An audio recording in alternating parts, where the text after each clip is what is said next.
Foro Democracia y Estado de Derecho, con la participación de Helder Domínguez Haro, magistrado del Tribunal Constitucional y director general del Centro de Estudios Constitucionales.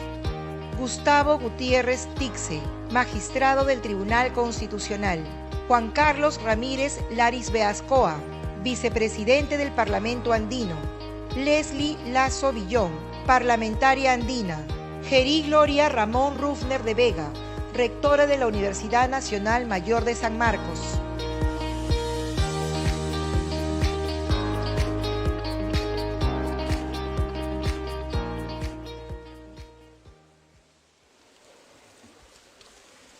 Señores magistrados, distinguidos miembros de la mesa de honor, invitados todos, buenas tardes.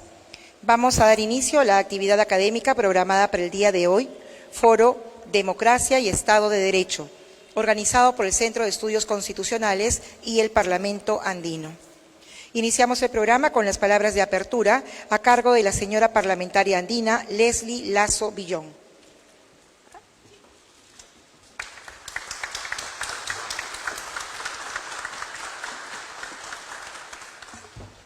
Muchas gracias, muy buenas tardes a la mesa de honor, al doctor Helder Domínguez, director general del Centro de Estudios Constitucionales del Tribunal Constitucional, a nuestro tribuno también el doctor Gustavo Gutiérrez, al ingeniero Juan Carlos Ramírez, vicepresidente del Parlamento Andino, señores y señoras todos, estimados, queridos amigos y amigas jóvenes que hoy nos acompañan.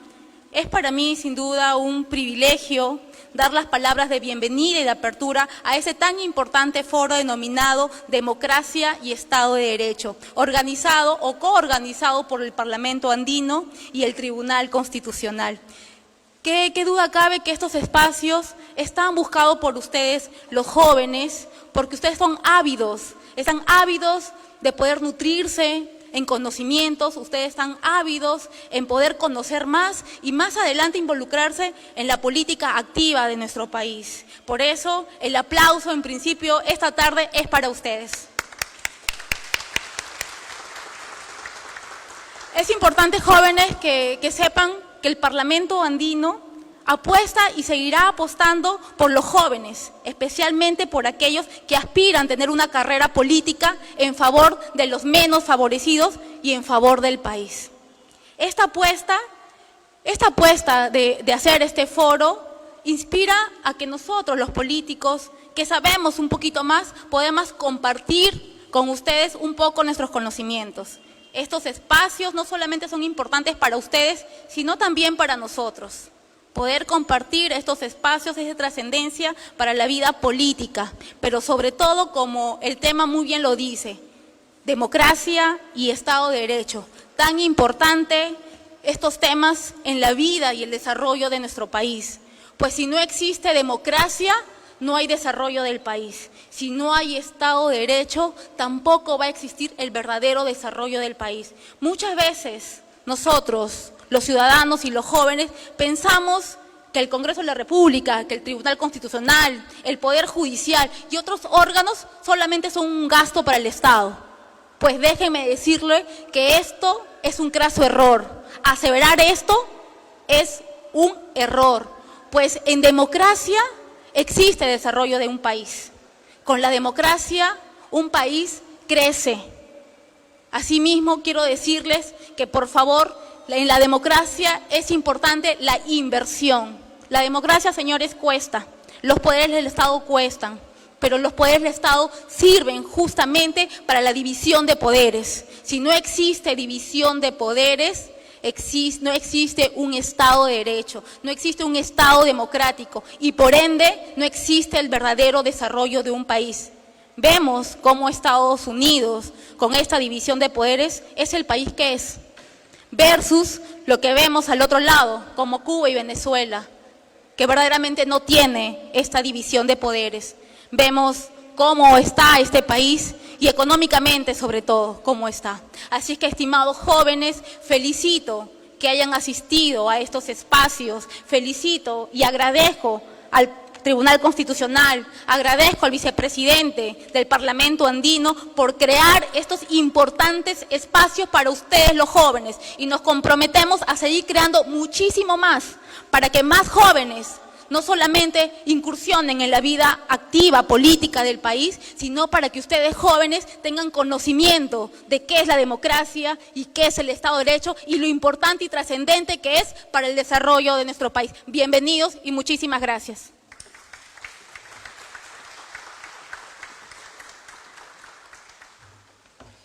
Muchas gracias por sus palabras de bienvenida. Seguidamente, presentamos al doctor Gustavo Gutiérrez Tixe, magistrado del Tribunal Constitucional, quien nos trae el tema comentarios sobre el sistema democrático en el Estado de Derecho.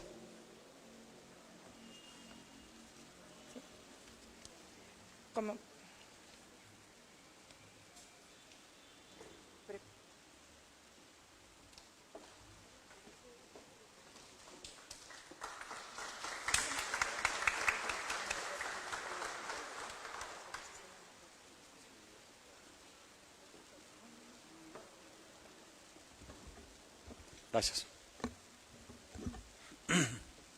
Señor director del Centro de Estudios Constitucionales, magistrado Helder Domínguez, señor vicepresidente del Parlamento andino, señorita parlamentaria andina, es un honor para nosotros como magistrados de esta importante casa jurídica política de nuestro país contar con la presencia de todos ustedes y también con ustedes, los jóvenes que el día de hoy concurren a este evento.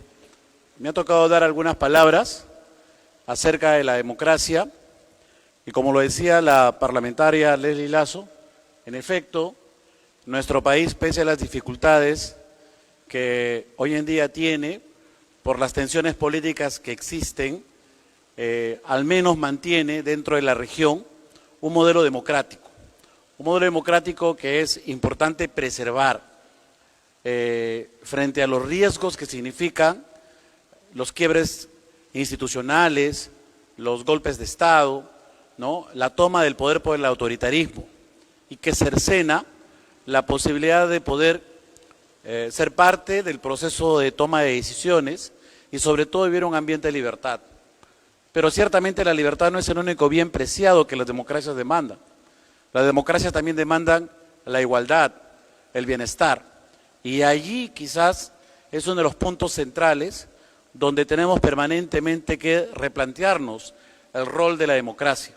La democracia no solamente puede quedarse en garantizar los derechos de tránsito, los derechos de propiedad. ¿Qué justificación tiene la propiedad privada si algunos no la van a poseer tampoco? O si es que no van a tener condiciones dignas de vivencia, de salubridad, de convivencia, de poder desenvolverse en un ambiente donde haya luz, agua, desagüe, internet. No solamente basta el reconocimiento formal de determinados derechos, sino también una afirmación de un modelo social que permanentemente justifique un régimen democrático. Y en eso es donde tenemos que estar plenamente comprometidos, porque cuanto más afirmemos un modelo social, menos va a ser el riesgo de que la ciudadanía concurra a la toma de posición por el autoritarismo o por la violencia. Porque de una u otra manera, el respaldo a posiciones extremas son precisamente porque nosotros, bajo la égida de una democracia, no afirmamos también la importancia de los derechos sociales. Y así la hemos pasado durante estos 200 años, desde la obtención de la República. La República que esencialmente ha afirmado un modelo de libertades, un modelo liberal, basado en las ideas de la Revolución Francesa. Sin embargo, no se ha afincado en la reivindicación del ciudadano. Desde 1823, una Constitución que solo estuvo vigente por un año.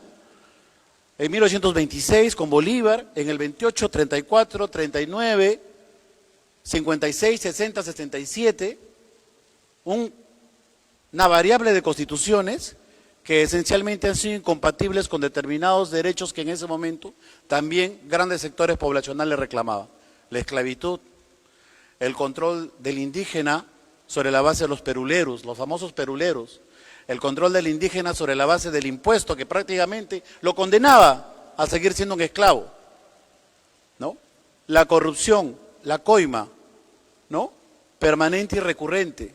Y ese evento en el siglo XIX, que ha sido el Odebrecht de esta época, ¿no? Que ocurrió con la traición de Nicolás de Piérola cuando era ministro de Hacienda y finalmente, ¿no? Se doblega ante la Casa Dreyfus para firmar ese oprobioso contrato que postró al Perú en la pobreza durante muchos años. Y paradojas de la historia, lo elegimos después presidente de la República, ¿no?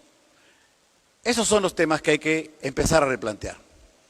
Si es que solamente miramos la democracia desde una vertiente formalista o eminentemente para poder justificar un modelo donde los derechos de participación política, el derecho a la libertad individual, es la panacea de la democracia, eso es falso. Eso es falso.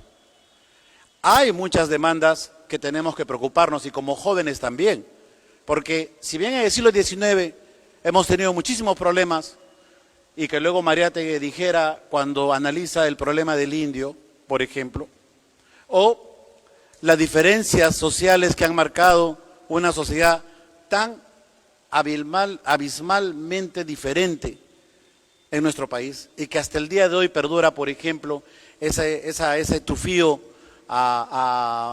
discriminatorio, muchas veces que hay en todos nosotros, ¿no? Y que se da precisamente por estas falencias que hemos tenido y que, repito, es importante empezar a conceptualizar el tema social. Pero por otro lado, también, y esto es muy importante, el tema de la integración, de lo que el Parlamento andino tiene que tomar en cuenta y también los dignatarios y los funcionarios del país, de la importancia de revalorar nuestras naciones y nuestro compromiso integracionista. Se cuestiona mucho a los hacedores del Perú, por ejemplo. Se cuestiona la figura de Francisco Pizarro porque se dice que ha sido un chanchero, ¿no? ¿Recuerdan ustedes toda esa versión que nos han metido en la cabeza, Cieza de León y todos los cronistas que ensalzaban la figura de Hernán Cortés y cuestionaban la figura de Pizarro, ¿no?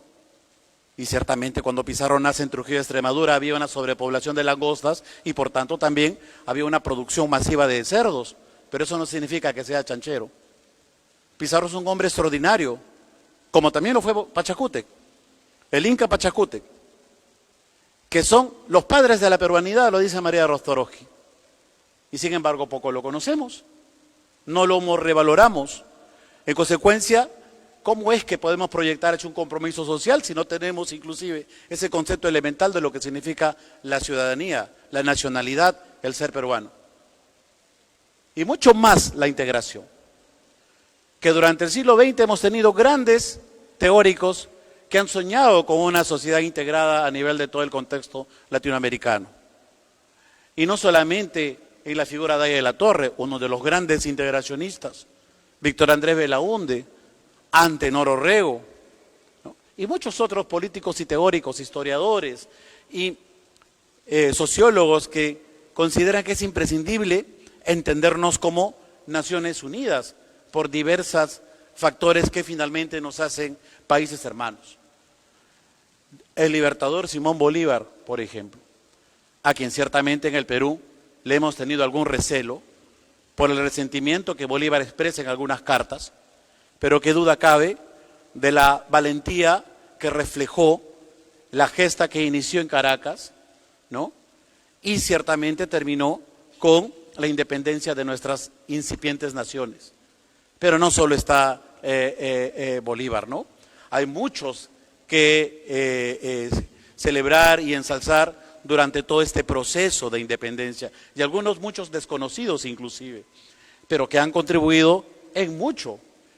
El general Póvez, por ejemplo, que en un determinado momento fue enemigo de Bolívar, y que al menos sensibilizó ese proceso de independencia, porque Póvez lo que buscaba era no solo la reivindicación de las clases dominantes en Venezuela, porque la revolución, como todos, tenía también un tufío burgués en determinado momento, sino también la reivindicación del indígena, del pobre, para darle propiedad. Póvez marcó un momento importante en el proceso de afirmación de las nuevas naciones. Hay mucho por hacer, estimados jóvenes. Democracia es un concepto que requiere una permanente retroalimentación. Y ciertamente creo que eso es trascendental para todos nosotros. Nosotros mismos en el Tribunal Constitucional permanentemente nos planteamos estos problemas, porque a veces desde nuestra situación o nuestra condición no entendemos los procesos que se pueden dar en nuestras naciones, pese a la proximidad que tenemos con diferentes culturas, pero estando tan cerca, estamos sociológicamente bastante alejados. En América Latina ha empezado una reivindicación, por ejemplo, del indígena, que ha avanzado mucho Colombia, que ha avanzado bastante el Ecuador y también Bolivia, y que es también una tarea urgente en el Perú. Y seguramente ahí mantendremos divergencias sobre el derecho a la consulta previa, el derecho a la propiedad comunal, el derecho a gozar de los beneficios del subsuelo.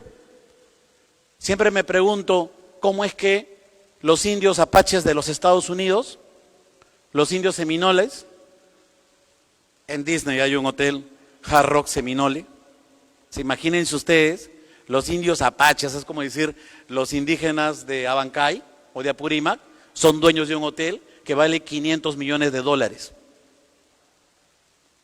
O sea, hay que aspirar a una nación distinta. Y creo que eso nos debe llamar a la reflexión de que en un país como el nuestro, tan diverso, tenemos que empezar a extender la democracia para todos. La democracia no puede resumirse solamente en libertad, solamente en poderes del Estado. Eso es una democracia decimonónica. No basta tener un Congreso, no basta tener un gobierno. Tenemos que tener políticas que tiendan a la igualdad, al reconocimiento de la diversidad y a la proyección de los derechos para todos, para los indígenas, los negros, los adultos mayores. Creo que ahí está el punto central. Y creo que estos eventos, que son sumamente importantes porque está nutrido de jóvenes, es importante no para que les enseñemos, sino para que les hagamos dudar, les hagamos pensar, se vayan confundidos, para que al paso del tiempo empiecen a absolver las dudas que les podemos plantear a todos ustedes. Creo que es importante porque hay que salir, y esa es una característica esencial de un joven, es que puede pensar mucho y puede soñar con cambiar lo que está mal hecho o está hecho de manera insuficiente. Y repito, hay muchas cosas por trabajar. El tema de la mujer. Muchos piensan que basta con que la mujer tenga igualdad de condiciones. Ahí no queda todo. La mujer nativa que forma parte de una comunidad colectiva y que a los 14 años deciden sobre su vida y le asignan un marido y a los 22 ya tiene 3 hijos, ¿tiene un futuro? ¿Puede decidir? ¿Se va a aplicar las mismas reglas que se aplican a las demás mujeres que viven en la parte occidental del país, que tienen valores occidentales? Hay también mucho que hacer en esos sectores, que en diversos casos se posterga o no se toma en cuenta de manera principal. Pero sin embargo, la mujer nativa es una de las más explotadas y abusadas en la sociedad, sociedades como las nuestras. Y por eso la Corte Constitucional de Colombia, por ejemplo, hoy en día reconoce un estatus especial a la mujer nativa y que no puede estar afectada en sus derechos fundamentales, aún se trate de situaciones ancestrales o costumbres ancestrales, porque también la mujer nativa tiene derecho a poder proyectar su vida. Es inconcebible. Ciertamente se deben proteger las formas de vida comunal, pero eso no significa el avasallamiento de los derechos fundamentales de los propios integrantes de esas comunidades. Y ahí hay un tema central por el cual se debe trabajar. Y repito, el tema social, quisiera incidir en eso antes de concluir. ¿Tengo tiempo? Gracias. El tema social es muy trascendental e importante. Hay muchos ciudadanos que en el Perú viven en laderas, que viven en cerros, que viven al costado de ríos, que viven al costado de desembocaduras de desagües, y viven no 1 año, 2 años, viven 20, 30 años, 40 años, y viven sin luz, sin agua, sin desagüe, sin nada, 30, 40 años. Y ninguna autoridad le quiere entregar nada porque el argumento es, no, esa zona es de riesgo, ¿correcto? Y tienen razón, es de riesgo. Pero pregúntense ustedes, ¿cómo es que se puede vivir en Venecia?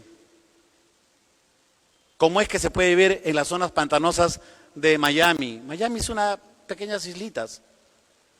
¿Cómo es que se puede vivir en zonas como esa y en el Perú les neguemos el agua o la luz a millones de personas porque viven en zonas donde supuestamente no se puede vivir? Y no hablo solo de Lima, hablo de Loreto, en la zona de Punchana, hablo de Belén, en mismo Loreto, en Pucallpa, en Madre de Dios, en muchos lugares donde precisamente lo que se registra son 8 millones de peruanos sin agua potable. 8 millones de peruanos sin agua potable. Mientras en Venecia, que la situación de vida compleja, uno agarra del caño y toma agua directamente. Mire la paradoja. Ah, no, pero es un país desarrollado. Pero ¿cuándo empezamos a aspirar a eso? Yo creo que ahí tenemos una tarea central. La democracia, repito, no puede quedarse en un concepto decimonónico de ser una democracia formal, de ser una democracia rusoniana, donde todos participamos en el proceso y nacimos iguales, sino una democracia reconvertida, a partir del cual no solamente nos podemos nutrir del individualismo, sino también de los derechos sociales, económicos y culturales y ambientales, porque así lo demanda los pueblos liberados del mundo. Y esa es la razón fundamental por la que creo tenemos ese compromiso, que vamos a seguir trabajando indesmayablemente nosotros, y creo que también les corresponde a todos ustedes desde el lugar en que se encuentran. Muchas gracias.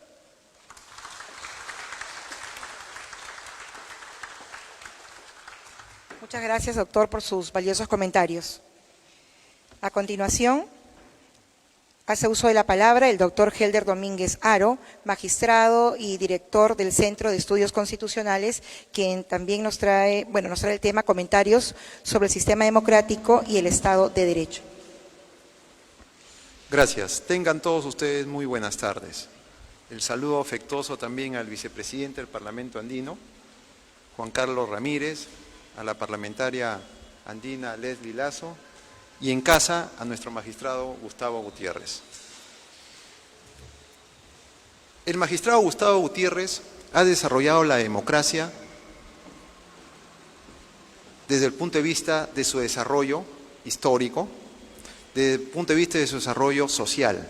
En otras palabras, la democracia en carne y hueso de los ciudadanos.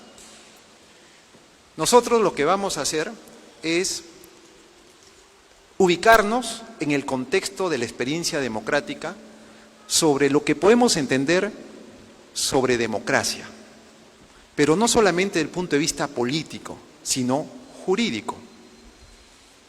Entonces vamos a tratar de ubicarnos y evitar confusiones sobre el fenómeno democrático. Es por eso que si yo tendría que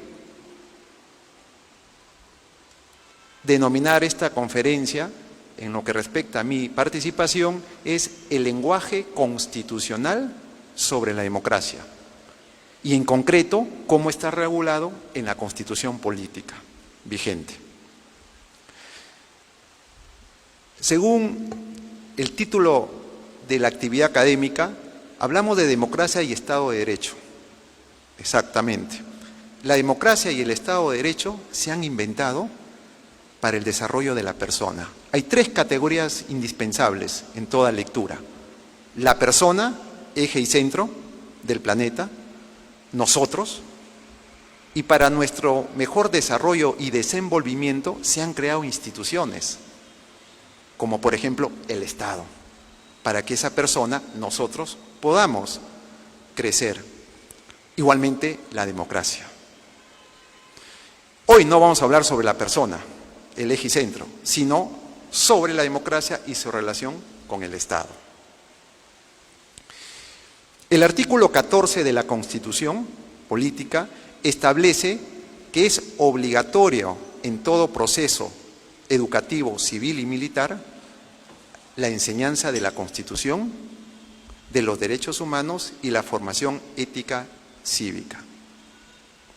Es decir, estos tres elementos que forman un triángulo es indispensable en una sociedad. Y el círculo que rodea a este triángulo es la democracia, porque en la democracia es el espacio, el contexto donde se va a aplicar esa formación cívica política sobre la base de una norma de suprema jerarquía, como es la Constitución, para el desarrollo de nuestros derechos. Este es el espacio de la democracia. Aquí estamos, porque estamos presentes para dialogar y participar.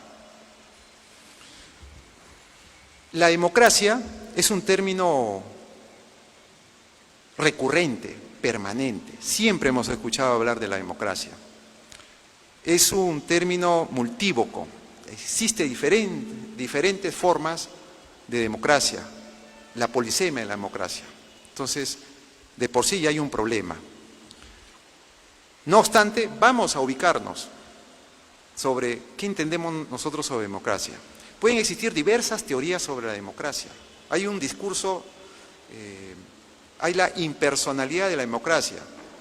Es decir, hay muchos autores sobre la democracia. Igual, juristas o abogados, también hay una lista inmensa, desde el propio Hans Kelsen, Bourdieu, Vidal Campos, Lucas Verdú, Giovanni Sartori, Norberto Bobbio, Dworkin, todos en su momento determinado han definido la democracia. Incluso algunos han querido reemplazar la democracia con otro término, como por ejemplo poliarquía, en palabras del politólogo Dahl. A pesar de esta diversidad, podemos llegar a algunas conclusiones sobre la democracia. Pero antes de ello, hay que señalar que la democracia es joven, no solamente en el Perú, sino en el mundo. Nosotros más o menos tenemos 2.400 años de civilización. Y es más o menos a partir del siglo XVIII donde se empieza a desarrollar la democracia moderna. En el Perú, como ha señalado el magistrado Gutiérrez, desde la época republicana, tenemos 200 años de vida republicana, de los cuales aproximadamente el 30% se ha vivido en formas democráticas, el resto en periodos cuestionables o autoritarios. Entonces estamos en una democracia en formación, por eso nos equivocamos. Es algo así como la democracia en pañales, como todo niño vamos aprendiendo. Todo el siglo XIX eran gobiernos autoritarios y de la dictadura. El siglo XX, cada 10 años, 11 años, se cambiaba democracia, autoritarismo, democracia, dictadura, la época de la dictadura militar. Y el siglo XXI, hoy, por primera vez en la historia republicana, vivimos aproximadamente 19 años de democracia ininterrumpida. O sea, ese intervalo, ese péndulo del siglo XX, aparentemente ha quedado roto, porque hemos vivido por ahora, estamos viviendo en democracia, pero eso cuesta. Como decía la congresista Leslie Lazo, la democracia no es barata, es caro. ¿Por qué? Porque implica crear instrumentos para la participación del cuerpo electoral peruano. Pero en fin, decíamos entonces de que esta democracia es joven, Y a veces nuestro cuerpo tiene que resistir a vivir en democracia. Fíjense ustedes que en el año 2019 se disuelve el Congreso. O sea, estamos con una democracia permanente cuando de repente, en el año 2019, se rompe, se disuelve el Congreso. Aparentemente una forma autoritaria contra la democracia. Luego, el año pasado, también el intento de golpe de Estado. O sea, pareciera que nuestro cuerpo resiste solo 10, 15, 20 años y después volvemos a conductas autoritarias. Eso se debe corregir, sí. ¿Cómo? Conociendo la historia, conociendo la realidad, como bien se ha señalado. La democracia siempre ha sido un principio de soberanía popular. Siempre se ha concebido a la democracia como un principio legitimador. Pero también en las últimas décadas se está hablando la democracia como un derecho a la democracia. En la década de los 90 se hablaba de vivir en democracia, vivir el derecho a la democracia. Entonces hoy podemos decir que la democracia es un principio y es un derecho.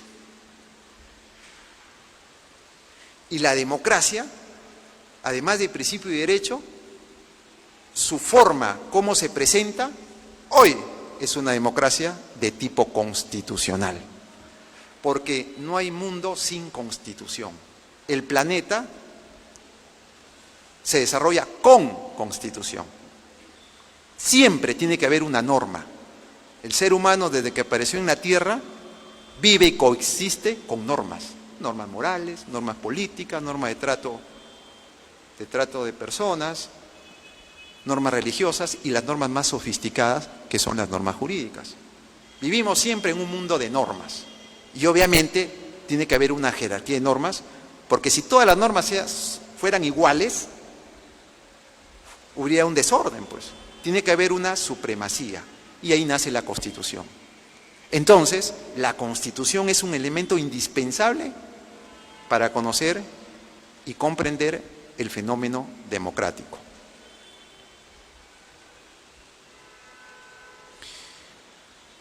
¿Cuál es su base legal? O en todo caso, para hablar de la juridicación o justificación jurídica de la democracia, hay una base normativa interesante. Tenemos un documento, un tratado, que es la Carta Democrática Interamericana de la Organización de Estados Americanos del año 2001. En su primer artículo señala lo siguiente: los pueblos de América tienen el derecho a la democracia y sus gobiernos la obligación de promoverla y defenderla. Y está ahí su nomen juris de la democracia. Luego sigue y se señala: la democracia es esencial para el desarrollo social, político y económico de los pueblos de las Américas.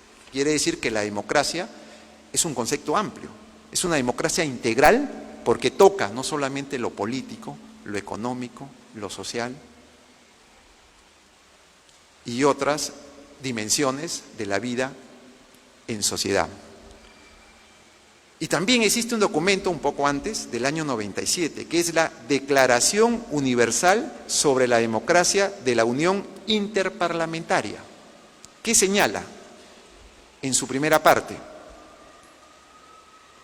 principios de la democracia.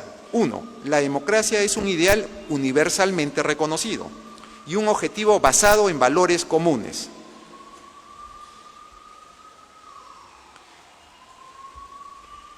Comprometidos por los pueblos que componen la comunidad mundial, cualesquiera sean sus diferencias culturales, políticas, sociales y económicas. Así pues, dice este documento, es un derecho fundamental del ciudadano. Entonces, aparentemente ya hay un consenso sobre que la democracia es un principio y un derecho.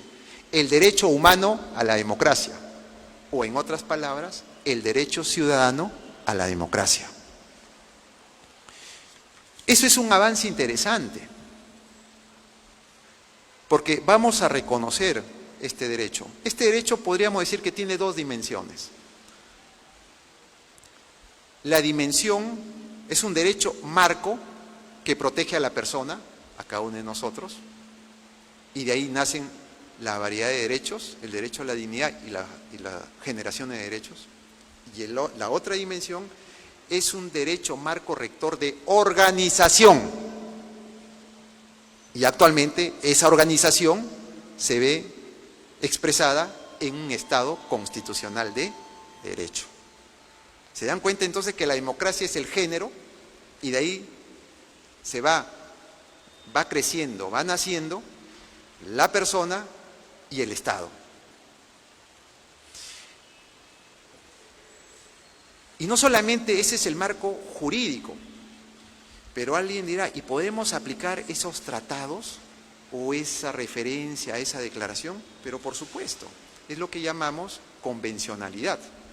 Es decir, existen normas convencionales de los tratados y normas constitucionales, como la Constitución del 93. Entonces, si existen tratados que definen a la democracia, podríamos válidamente aplicar a sede nacional, a nuestro ordenamiento jurídico. Y el artículo 9 del título preliminar del Código Procesal Constitucional dice más o menos lo siguiente: cuando existe incompatibilidad entre una norma convencional, un tratado sobre derechos humanos, y una norma constitucional como la Constitución del 93, si existiera alguna incompatibilidad, se prefiere ya no la norma convencional, sino aquella que más favorece a la persona, que puede estar prescrita en la Constitución o en un tratado. Pero en este caso en particular, el derecho a la democracia, que está en una norma convencional, por supuesto y evidentemente, no perjudica a la persona, porque nos está reconociendo un derecho. Entonces es un dato a tener en cuenta. Y a su vez, este derecho a la democracia también tiene sus propias garantías, es decir, ¿cómo podemos proteger esta democracia? A través de los procesos constitucionales. Y es que la democracia, supongamos que tenemos un cuadro, el marco es la democracia en el cuadro, y su contenido, la figura, la ilustración, son los derechos que se desarrollan, se ejercitan dentro de ese marco democrático. Entonces, cuando se vulnera algún derecho a la vida, a la libertad, a la igualdad, consecuentemente se está vulnerando la democracia. Entonces, el contenido de protección de la democracia está dado por sus derechos, como la dignidad. Es por eso que las demandas en los procesos constitucionales se identifica el derecho vulnerado, en específico, el derecho a la igualdad y no discriminación, el derecho a la propiedad, el derecho a la libertad de expresión, en fin, una variedad de derechos que están particularmente señalados en la Constitución. Y todos estos derechos tienen una base, que es la dignidad del ser humano y a vivir dignamente. Y su marco es la democracia. Entonces, aquí vemos que hay una línea del tiempo y una relación interesante entre derechos y democracia. Por eso algunos autores señalaban que a la democracia se le debe definir desde los derechos, como señalaba Ferrajoli, para que no sea una democracia especulativa, para que la democracia no sea gaseosa, una idealización de la democracia, o una democracia plástica, como nos señala el jurista italiano Bobbio también. Ese es el marco entonces de la democracia. ¿Y cómo está transcrito o prescrito en la Constitución? Hay algunos artículos que son artículos claves para entender la democracia en términos de derechos, en términos de deberes y la democracia en sentido político. Claro está que la democracia tiene un origen político, por supuesto.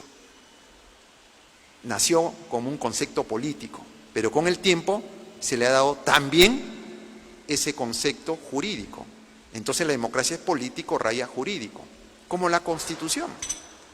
Existen dos derechos sobre la Constitución. El derecho a tener una Constitución, es decir, de contar con una Constitución, y en consecuencia que revuelve la democracia.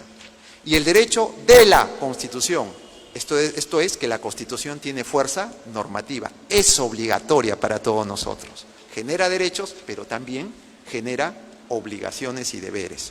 Entonces, hemos identificado más o menos 6 artículos claves para entender a la democracia desde esta visión constitucional, como derecho y como principio. El artículo 1, el artículo 3, el artículo 43, 44, 45, 46 y 188, que básicamente tiene que ver con el título segundo sobre el Estado y su relación con las demás dimensiones de una organización políticamente y en la cual nos desenvolvemos. El artículo 1 es sobre la dignidad como derecho y principio.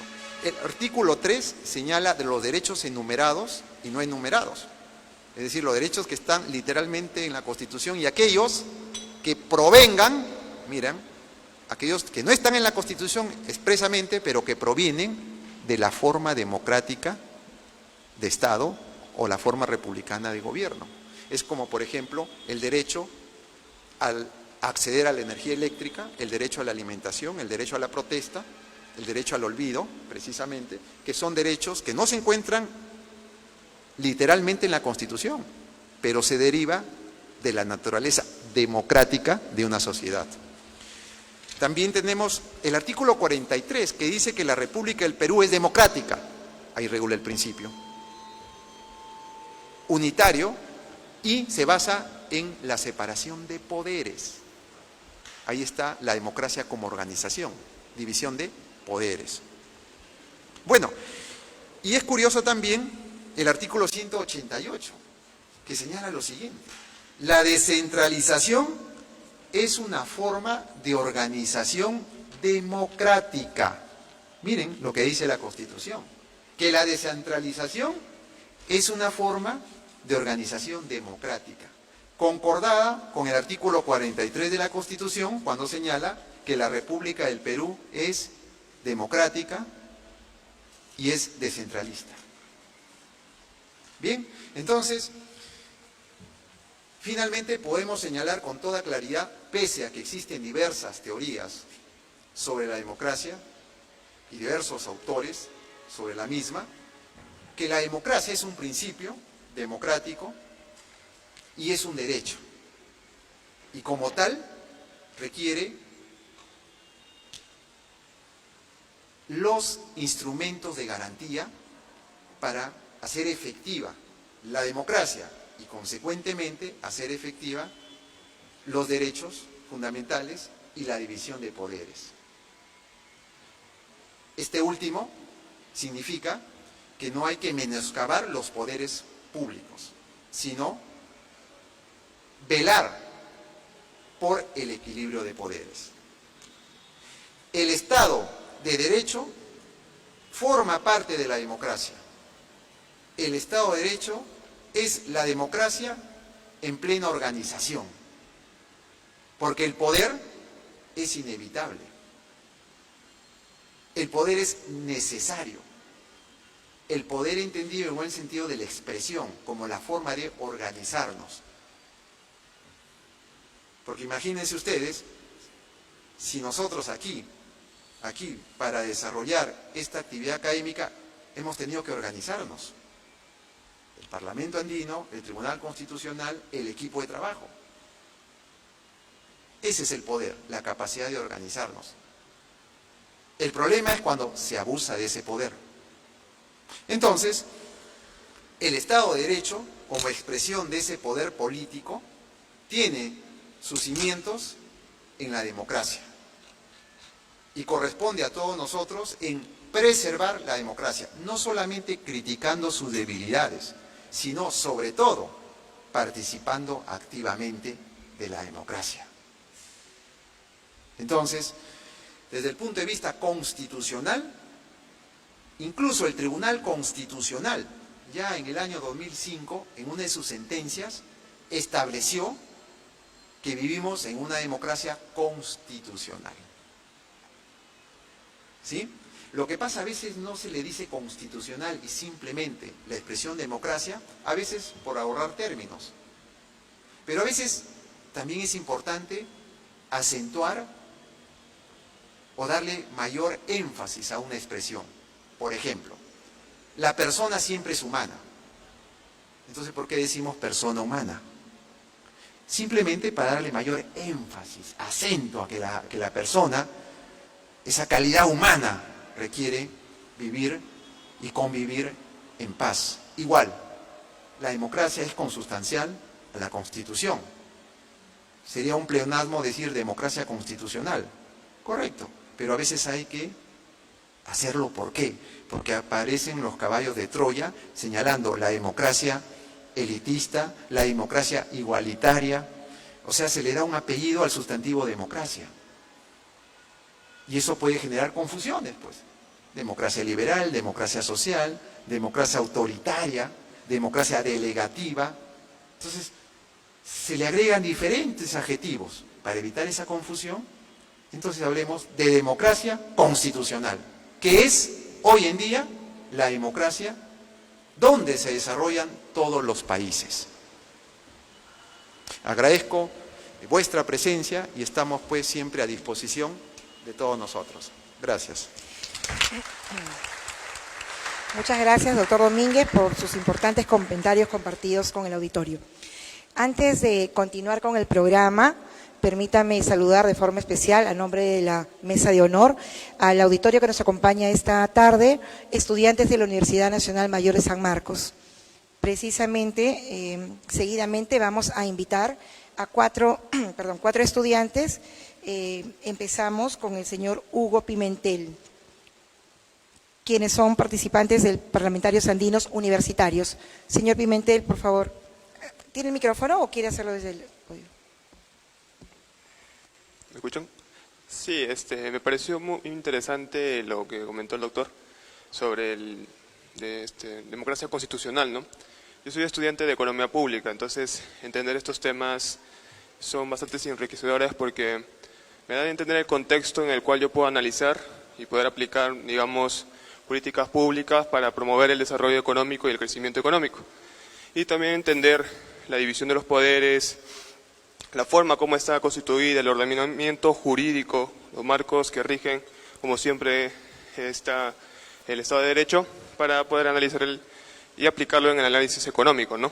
Entender todas estas formas, entender todo lo que comentaron aquí presentes los doctores, la parlamentaria, me dio un enfoque un poco más amplio, ¿no? De cómo yo puedo aplicar eso en la rama que yo me deseo especializar, ¿no? Que todo es regulación y competencia, la cual es muy importante, sobre todo para estos temas, ¿no? De independencia de poderes, para así promover un Estado de Derecho, una economía de mercado y sobre todo un crecimiento óptimo para el país. Eso sería el comentario que quisiera hacer sobre todo lo que hemos estado observando en esta excelente experiencia. Gracias. Seguidamente invitamos a la señorita Natalie Paredes.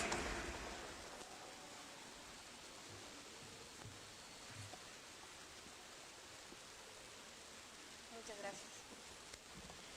Muy buenas tardes a todo el público presente y también agradecer a justamente quienes comparten con nosotros en este panel, en este destacado panel, ¿no?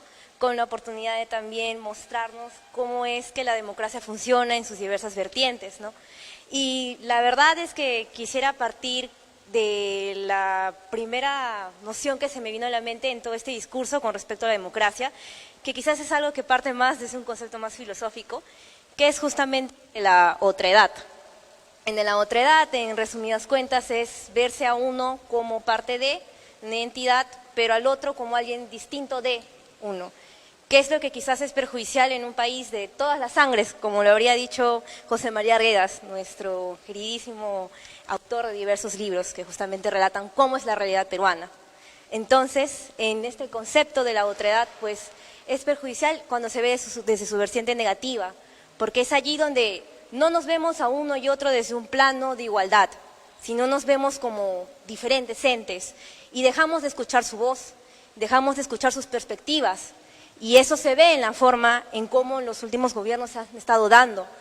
Nosotros como juventud vamos a tener esta labor, esta noción de nosotros ser quienes van a continuar las tradiciones que, para bien o para mal, nos han formado nosotros como un Estado peruano. Pero entre nosotros recae, obviamente, el rol, quizás, de continuarlo o de dar voz a quienes también lo necesitan. Necesitan que estos derechos sean resguardados. Tenemos una Constitución que avala este nuevo concepto, bueno, no tan nuevo porque ya se ha discutido, obviamente, desde teorías antiguas, desde el plano del derecho, que es el de la democracia constitucional, pero ni una norma, ni una reforma, ni la creación de leyes va a servir si es que nosotros, a partir de nuestra conducta como ciudadanos, legitimamos a través de nuestras conductas, que pueden ser desde las pequeñas, diarias, entre nuestros seres queridos, hasta irnos más allá, más arriba, como rol, como profesionales que nosotros tenemos, o quizás si algunos llegan a ser funcionarios públicos, quizás como los que tenemos aquí en nuestro destacado panel, y dar la voz a las personas que realmente lo necesitan. La norma, así dada dentro de este régimen constitucional, siempre va a ir cargada desde una noción social, que es la que no debemos jamás dejar de lado, porque esa es la que finalmente legitimará no solamente las normas que se expidan, sino también todo este sistema que nos engrana y que nos empaña desde la democracia en la que hoy vivimos. Esto es la reflexión que justamente tuve desde los comentarios que han dado nuestros panelistas hasta quien expuso, y también desde la noción jurídica, pero también es una noción social, que es la que justamente nosotros tenemos que tener en nuestro rol como parlamentarios primeramente y como ciudadanos como tal, porque la democracia no funcionaría si no estamos conscientes de nuestra ciudadanía y desde nuestros derechos y obligaciones que nosotros tenemos para nosotros y para el resto. Estos serían los comentarios que justamente quisiera vertir como reflexión a partir de lo hablado. Muchas gracias. La siguiente parlamentaria andina universitaria es la señorita Jacqueline Yasuda.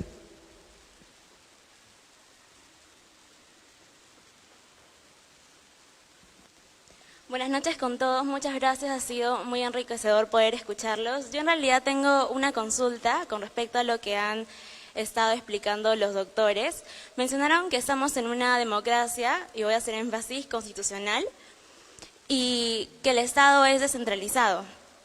Sin embargo, al principio escuchamos de que en realidad esta democracia no está alcanzando para el interior del país. Hicieron mención a la mujer nativa. Entonces mi pregunta a que en realidad la solución sería poder cambiar esas leyes, porque en realidad la regulación no excluye a la mujer nativa, no excluye a las personas que viven en el interior del país. Entonces, mi consulta es, ¿la solución sería un cambio de regulación? ¿O cuál sería la solución para poder alcanzar, para que nuestras leyes, las leyes existentes peruanas realmente se cumplan?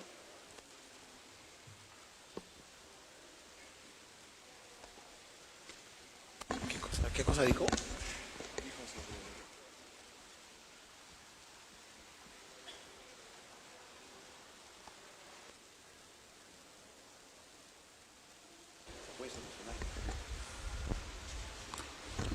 Pues es una pregunta bastante difícil que me has planteado, ¿no? Bueno, yo creo que es importante, sobre todo, bueno, Hugo Neira dice, por ejemplo, que los procesos de cambio pueden venir de arriba abajo o de abajo arriba, pero alguien tiene que tomar la idea de hacer procesos de cambio. Si la norma es muy fría, si la norma no refleja la identidad social a la que va regida, entonces es una norma que al final termina siendo nominal, ¿no? Entonces cuando hay un nominalismo jurídico, que no puede ser una norma perfecta, una norma copiada de Inglaterra y muy bien, pero no funciona en un país como el nuestro, ¿no? Entonces hay una crisis normativa que deslegitima el sistema. Entonces hay que empezar a hacer un cambio que permita que una norma refleje una realidad social. Y eso finalmente es una tarea compleja, es como decir, ¿cómo mejoramos la cultura de nuestros habitantes? Con educación, ¿no? Entonces es un proceso largo. Igual en este caso también hay que contribuir a identificar y a asentar ese proceso de cambio, ¿no? Y ahí estamos involucrados nosotros, todos, ustedes que son parlamentarios jóvenes, por ejemplo, nosotros que somos magistrados, y todos los que de una u otra forma podemos, no por cuestiones económicas, sino por cuestiones profesionales, podemos estar arriba y empezar a trabajar para abajo, ¿no? Y no esperar que abajo empiece la construcción, porque eso también es peligroso, ¿no? En muchos casos ha ocurrido, ¿no? Entonces, es un proceso de largo aliento, ¿no? Pero simplemente estos eventos son muy importantes para eso, ¿no?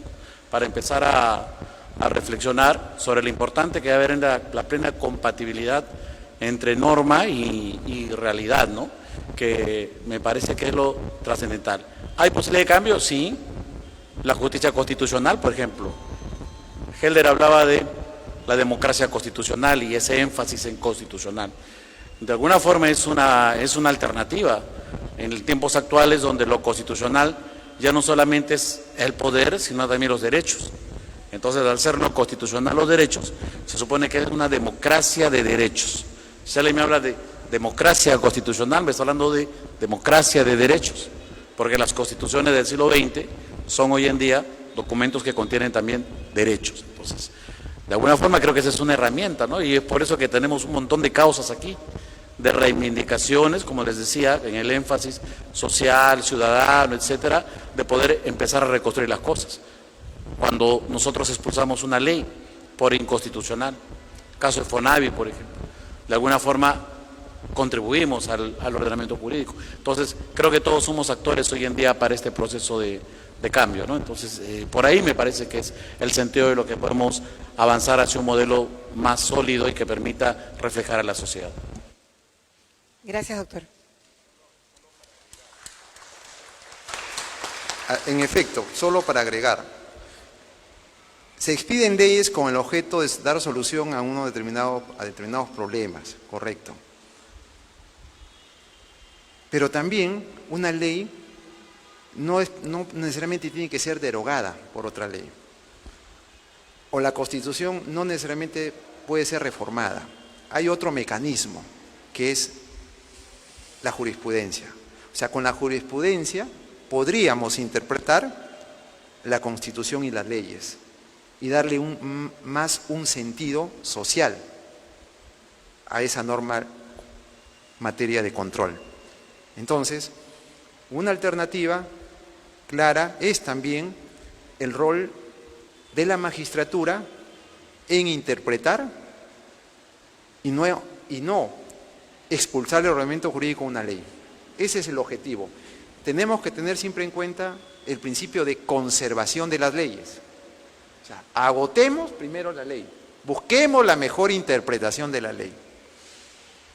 Y el camino último, o el último recurso sería derogarla o reformar la Constitución. Pero primero hay que interpretarla.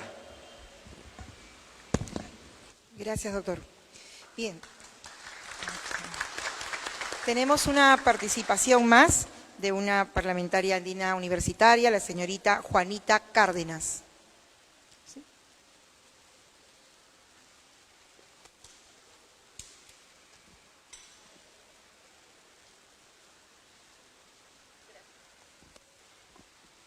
Buenas tardes, honorables ponentes, buenas tardes, invitados y a la vez compañeros sanmarquinos. Es bastante enriquecedor este espacio que han generado hoy con el Foro de Democracia y Estado de Derecho para cada uno de nosotros. He podido anotar y a la vez escuchar e interiorizar bastante de las ideas que se han ido conversando y a la vez explicando a cada uno de nosotros acerca de la democracia y Estado de Derecho. Pues nos mencionaban que esto va a ser una democracia para todos, que es algo importante para todos y asimismo se debe revalorar nuestras naciones. Es decir, pensar en cada uno de los ciudadanos, tanto del Parlamento, que forman parte del Parlamento andino y a la vez del país. Pensar en cada uno de nosotros. La integración, que es una palabra muy importante. Un punto clave va a ser de la democracia, el integrarnos y el pensar en cada una de las partes y zonas del país. Algo que también es muy importante y que se mencionó es el aspirar a una nación diferente. el tomar quizás como ejemplo algunos lugares o algunas zonas del mundo que no necesariamente se tiene que decir que son superiores a nosotros o nosotros somos inferiores a ellos. Pues debemos buscar la manera de innovar, la manera de pensar en cada uno de ellos, y aquí es donde juega un papel muy importante la juventud. Nosotros hoy, no solo como invitados a escuchar sobre democracia y Estado de Derecho, sino también a analizar, a poder profundizar cada una de estas ideas para poder llevarlas no solo a la universidad, sino también a ideas muy importantes, poder generar actividades, iniciativas, proyectos que sean de suma relevancia y apoyo en el contexto nacional. Por ello, yo los invito a que todos generemos espacios de conversación, conversatorios, foros entre los distintos parlamentos andinos universitarios existentes. Asimismo, invito a que se generen más espacios como este foro y que continuemos con esta iniciativa que es de suma importancia para todos nosotros. Gracias.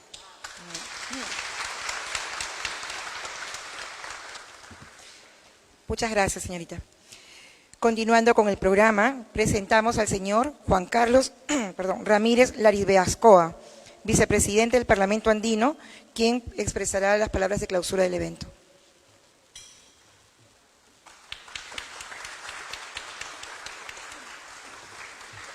Buenas tardes.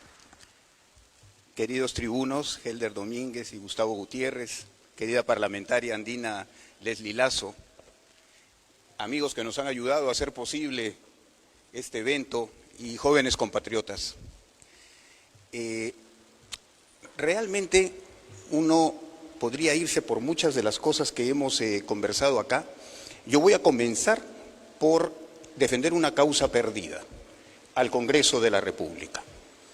Gracias al Congreso de la República tenemos la calidad de tribunos que están viendo acá al frente. Olvídense de las personas, las instituciones son las que funcionan. Yo sé que cuando uno ve persona por persona, en su propia familia, en la gente de los amigos, hay buenos, hay malos, hay regulares, hay ociosos, hay trabajadores, hay de todo. Pero el producto de las instituciones es, por ejemplo, este Tribunal Constitucional. Solamente para comenzar a hablar de algo positivo, de un Congreso al que le dan de alma todos los días, ¿no es cierto?, que ya uno se convence que son todos re malos. Ese mismo Congreso ha elegido un directorio del Banco Central de Reserva bastante bueno.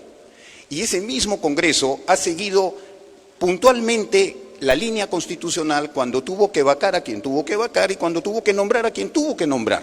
Debemos ser la envidia de Alemania o de Estados Unidos por la velocidad de la aplicación democrática.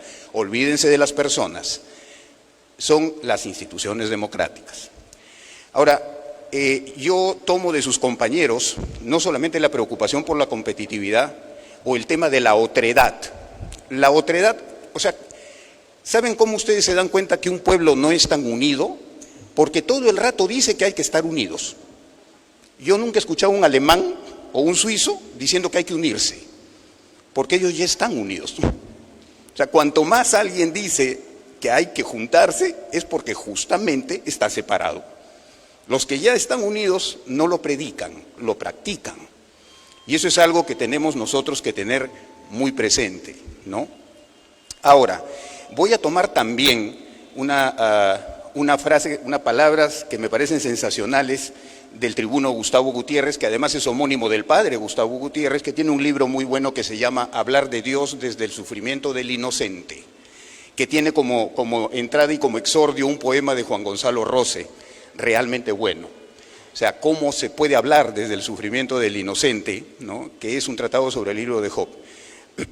Yo creo que voy a tomar esa parte que dice, y ustedes no se han dado cuenta de lo que ha dicho, porque a mí me pareció asombrosamente bueno. Igual que él lo dijo, lo puedo haber dicho Unamuno, Ortega y Gasset o el mismo Nietzsche. Que se vayan confundidos. Dijo eso, ¿no?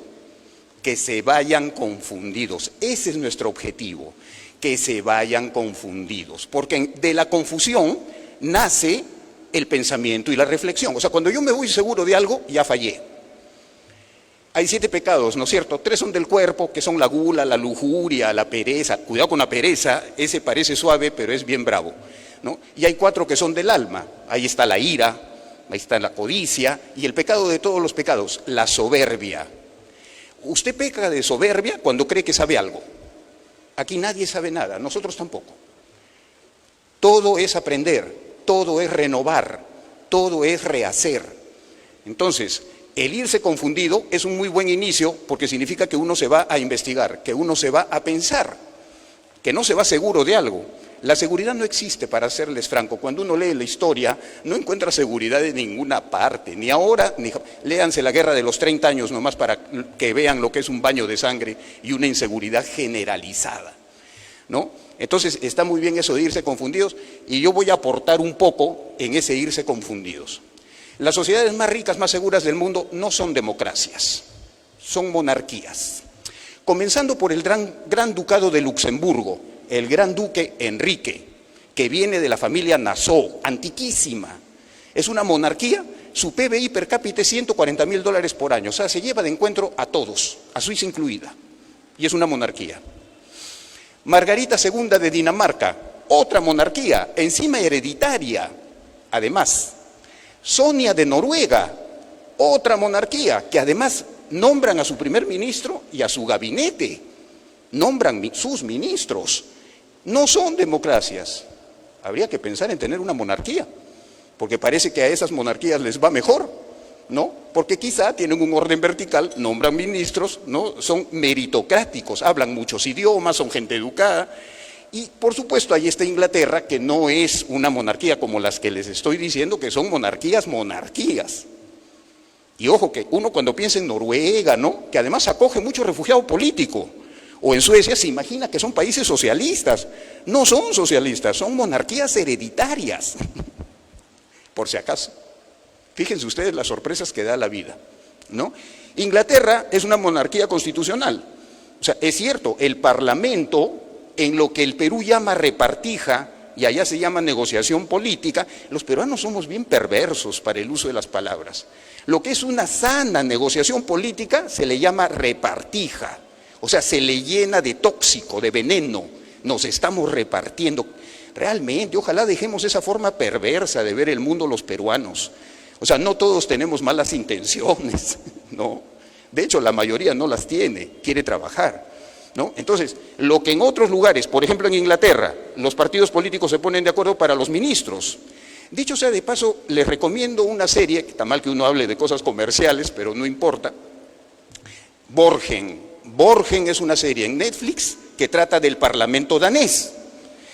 Ustedes ven la serie Borgen y más allá de los problemas familiares de los políticos, que los tenemos todos, porque esto de estar en política tiene sus problemitas, ¿no? Más allá de eso, se dan cuenta que la diferencia entre Dinamarca y el Perú no son los políticos. Los políticos son exactamente iguales. La diferencia son los electores. En Dinamarca, si el elector es animalista y está en contra de los toros y los gallos, va a votar por su representante animalista igual que él. Y si ese representante se troncha, es tránsfuga, no vuelven a votar por él jamás, es decir, lo votan. ¿Qué quiere decir? Que el político tiene que ser totalmente coherente con su elector, pero totalmente, y no como en el Perú, que es por geografía. Usted tiene, ¿no es cierto?, congresistas por Tumbes, por Arequipa, por Huancayo. En realidad deberíamos tener congresistas que representen intereses de grupos que tienen grupos de interés, no geográficos. En Estados Unidos, por ejemplo, usted puede ser congresista que representa los intereses de la Boeing, o puede ser un congresista que está en contra del uso de las armas y otro que más bien defiende el uso de las armas, o puede ser congresista que representa a los sindicatos del puerto de Nueva York, pero usted representa intereses, o sea, no representa una zona geográfica que tiene muchos intereses contrapuestos. Eso es simplemente para que nos pongamos a pensar esto de las democracias. Decir democracia es como decir mamífero. Hay ballena, perro, gato, rinoceronte, murciélago, y todos son mamíferos. Ahora usted pone un murciélago al lado de la ballena, y ¿estos qué tienen de parecido? Son mamíferos. Entonces hay que tener cuidado con las generalizaciones, ¿no? A ver, el Perú es un país magnífico, para serles franco. Ojo que ya les dije que los países más adelantados no son democracias, son monarquías. Y no vamos a hablar de Singapur O vamos a hablar de Irlanda, que Irlanda es un país tan católico que la primera frase de su constitución dice que se entregan a la Santísima Trinidad.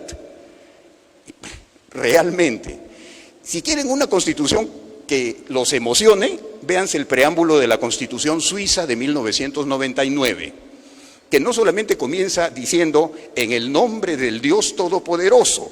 Fíjense la diferencia sutil entre el nombre de Dios y el nombre del, con L, Dios. O sea, si hay muchos dioses, del más poderoso. Estos suizos se la saben todas, ¿no? O sea, se han asegurado del Dios Todopoderoso. Y en su 7ª línea el preámbulo dice, a la letra, que solo los que utilizan su libertad tienen derecho a ser libres y que la fuerza de un pueblo se mide desde el nivel de sus elementos más débiles. Ojo con la redacción. Los suizos dicen que para ser libre hay que ejercitar la libertad, primero. Y segundo, ¿cómo mido la fuerza de un pueblo? Fuerza por el nivel de sus elementos más débiles. Si esos elementos más débiles son muy fuertes, ese pueblo es fuerte. Entonces, y eso es el preámbulo nomás de la Constitución suiza. Respecto a lo que ha dicho Helder, tiene toda la razón. El ser humano, desde que es ser humano, genera constituciones. No vamos a hablar del Código de Hammurabi, que tiene cosas maravillosas. Por ejemplo, un artículo que dice que si por causa imputable al constructor el edificio cayera y matara a los habitantes, el constructor será muerto en el sitio. Hasta ahora están los jardines de Babilonia ahí. ¿Qué se van a caer, pues, si me van a matar? En México se hubieran muerto muchos constructores, y en Turquía, que se han caído todos los edificios con el terremoto, y que estaban muy cerca, dicho sea de paso, de Babilonia, ¿no? Ese es el Código de Hammurabi. ¿Qué antigüedad tiene? 1776 a.C.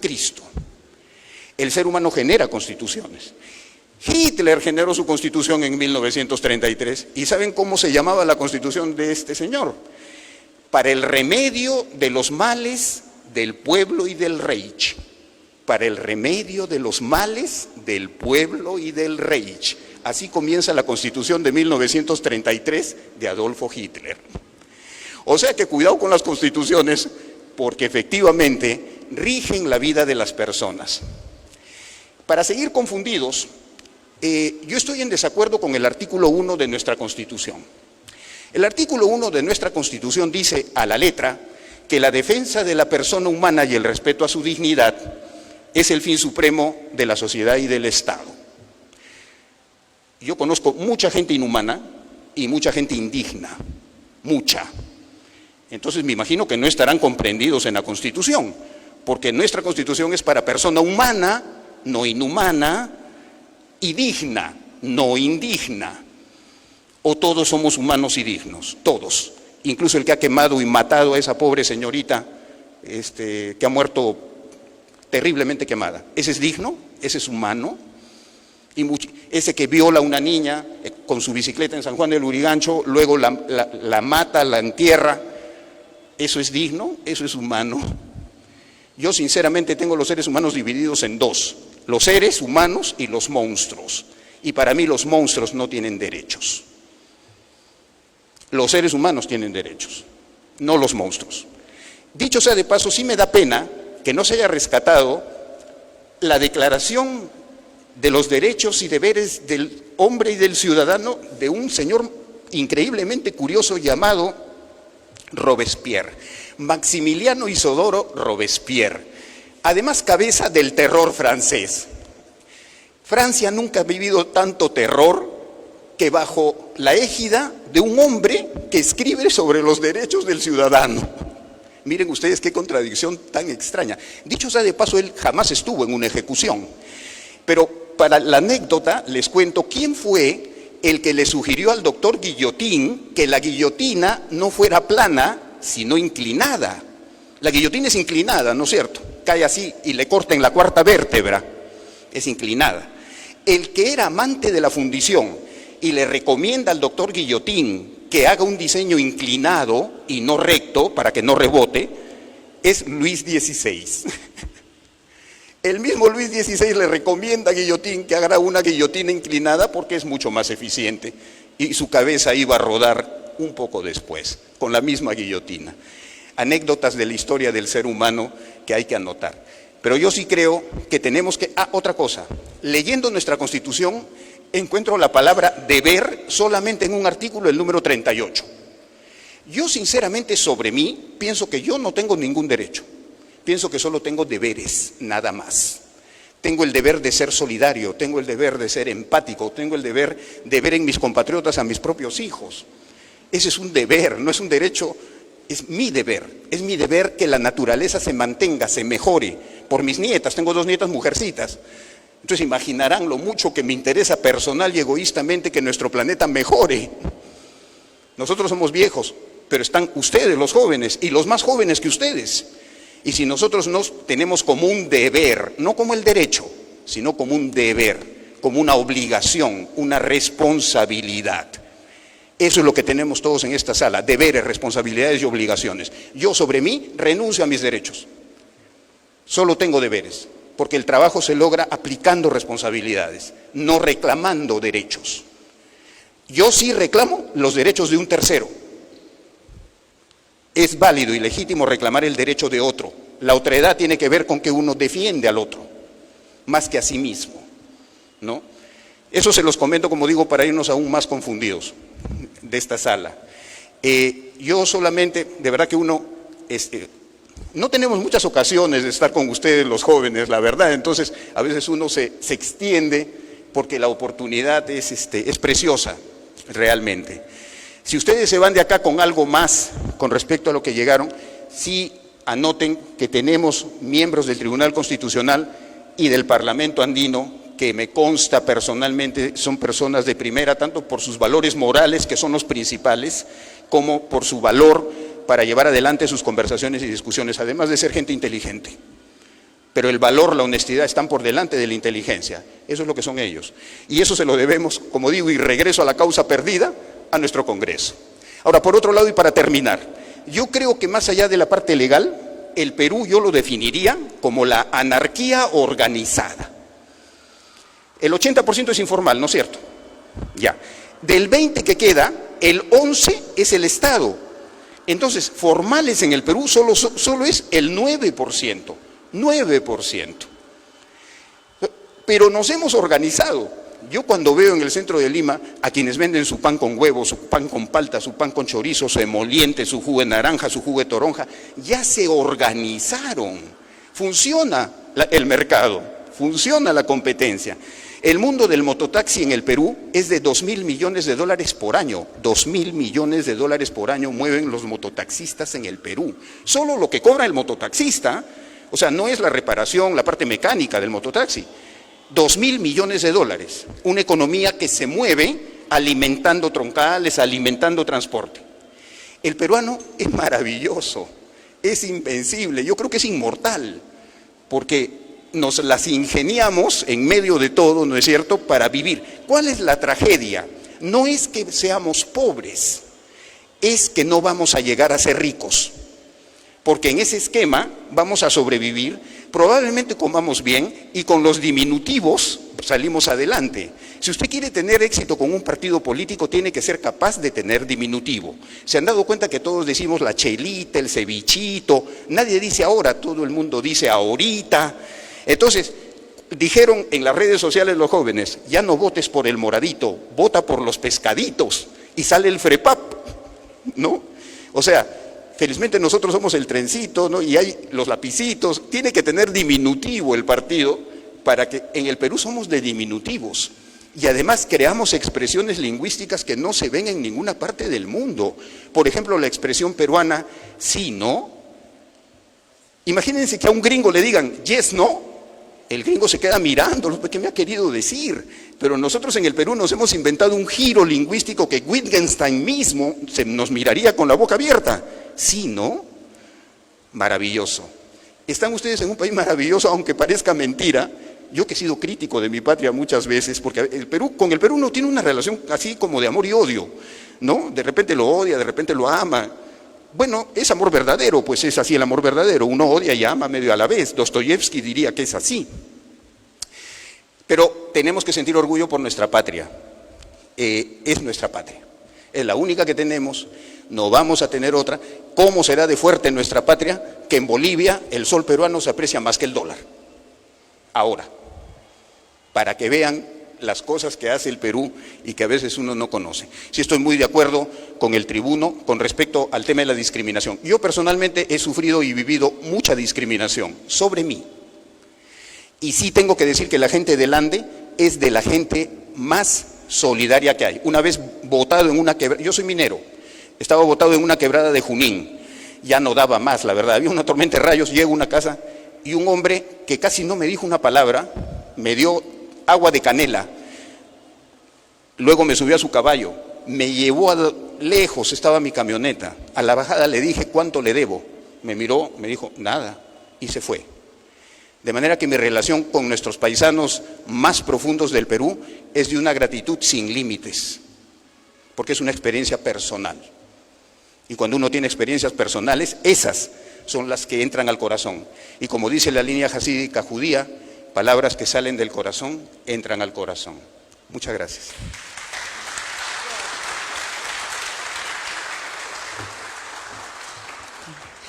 Damas y caballeros, la actividad académica ha concluido. Se les agradece a todos por su asistencia y será hasta otra oportunidad. Buenas noches.